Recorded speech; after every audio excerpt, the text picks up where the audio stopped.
amusant, j'ai eu récemment une conversation avec une sorte d'anarchiste de l'âme, comme il y en a parfois dans les villages. Vous savez, l'un de ces types qui lisent tout ce qu'ils trouvent sur la spiritualité, sur les Égyptiens, les Sumériens, les secrets de la Kabbale, de la Bible, du Coran, et qui ont des idées d'illuminés à propos de la fin du monde. Et lui, apparemment, prenait fait et cause pour les défenseurs, vous savez, de cette fameuse croix qui surmonte une statue de Jean-Paul II en Bretagne. Mais vous allez voir que ce n'est pas tant le côté affirmation de la chrétienté qui l'intéressait que le prétexte qu'il y avait là-dedans à défier l'État et surtout le Conseil d'État.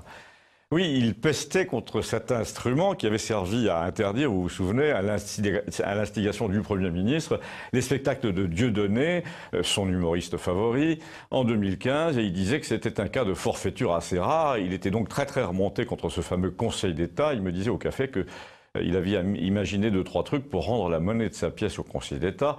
Il faut dire qu'on avait déjà eu cette conversation donc 3 ans auparavant, quand Manuel Valls, le Premier ministre le plus intelligent de l'après-guerre, le plus raffiné, le plus cultivé, a eu l'idée de criminaliser l'usage du mot quenelle et aussi le geste de défi, genre bras d'honneur, qui accompagnait l'usage de ce mot, lequel avait été détourné par une blague de café-théâtre, mais pas plus. Mon ami, l'anarchiste de village, avait dit à cette époque-là, ce Valls est un stalinien dangereux. Il n'a pas compris qu'on peut contourner tous les mots interdits, toutes les notions interdites par des périphrases, des allusions détournées, des trucs de théâtre à la Beaumarchais. On peut toujours défier l'autorité, surtout quand elle est aussi stupide. Hein. C'est même un plaisir. Quand tu voyais les vidéos de Dieudonné à l'époque, tu comprenais très bien que Valls ne pouvait pas gagner cette partie contre des gens plus malins que lui, parce que déjà, les gens plus malins que lui étaient déjà légion, et que dans leurs sketchs, leurs vidéos, ils s'arrangeaient pour dire la même chose que la chose interdite, mais de façon juridiquement inattaquable. Eh bien, m'a-t-il dit, dans cette histoire de croix et de crèche, si les imbéciles de Paris ont décidé de déclencher les hostilités, ils ne gagneront jamais non plus, parce que moi, si je commençais, me dit-il, à lancer une consigne dans les réseaux sociaux, selon laquelle il faut tracer par exemple une croix à la craie partout où l'on peut, hein, si je lançais le mot d'ordre « une croix, une craie », les gens y verraient rapidement un moyen de manifester leur mécontentement contre le délire des laïcs, et tu verrais des croix sur le moindre abribus, sur le sable des plages, sur les poteaux électriques, les bancs, les piles de pont, etc. Alors là, je l'ai arrêté pour lui dire que tu m'as dit toi-même un jour que tu te sentais plutôt bouddhiste et maintenant tu veux inviter les gens à tracer des croix partout, c'est pas logique. Alors il m'a cité le poème d'Éluard, J'écris ton nom, liberté, et il m'a dit, il est certain qu'en ce moment, il suffit de tracer une croix pour lire le mot liberté.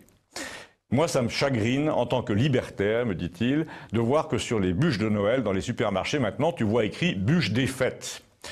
Donc ce que je dis, c'est pas par amour de la croix, c'est parce que je déteste les hypocrites, les gens qui veulent nous imposer leurs trucs en douce comme ça, et les 9/10 des gens en ce moment pensent qu'il est juste de laisser des croix et des crèches parce que c'est comme ça chez nous depuis la fin de l'Empire romain. Donc crois-moi, ils ont été très imprudents ces gens du Conseil d'État, parce qu'il y a une chose qu'il ne faut pas exciter chez les Français, c'est le sens du chahut.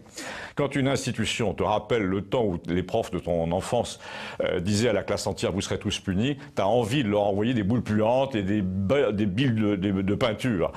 Par exemple, les supermarchés en ce moment qui se livrent au petit jeu de la bûche des fêtes ou qui vendent des yaourts sans croix sur les églises vont finir dévastés par des jeunes en colère. Ça va arriver plus vite qu'on ne pense et ça m'étonnerait que le chahut sur les croix ne prenne pas lui aussi un peu d'ampleur et les supermarchés vont tout faire pour revenir en arrière, tu vas voir.